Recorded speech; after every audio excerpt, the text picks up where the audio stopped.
Born in Bozeman City, Montana Territory in 1877, Fred Willson was the second son of early immigrants to the territory when it was the raw frontier, the edge of civilization, beyond which was still prehistory.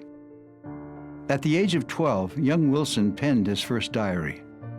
His father, Lester, a lifelong Republican, active in his party's politics, had been invited to Washington, D.C. to attend the inauguration of Benjamin Harrison. President-to-be Harrison and Lester Willson were both past veterans of Sherman's Atlanta campaign. While at the inauguration, young Fred met outgoing President Cleveland. We went over to the White House and shook hands with President Cleveland. He was not such a bad man as I thought.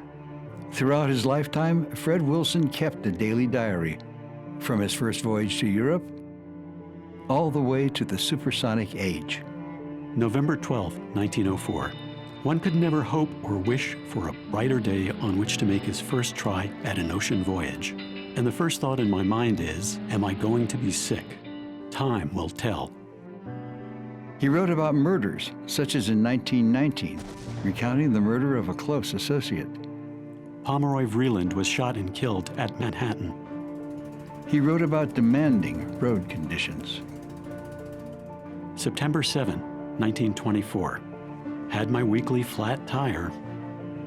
About prohibition. More stomachs are ruined by gluttony than by liquor. Cooks have brought more men to an untimely end than have distillers.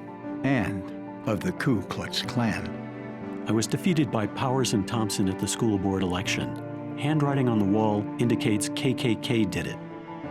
And a bank robbery that took place in a bank that he himself had designed.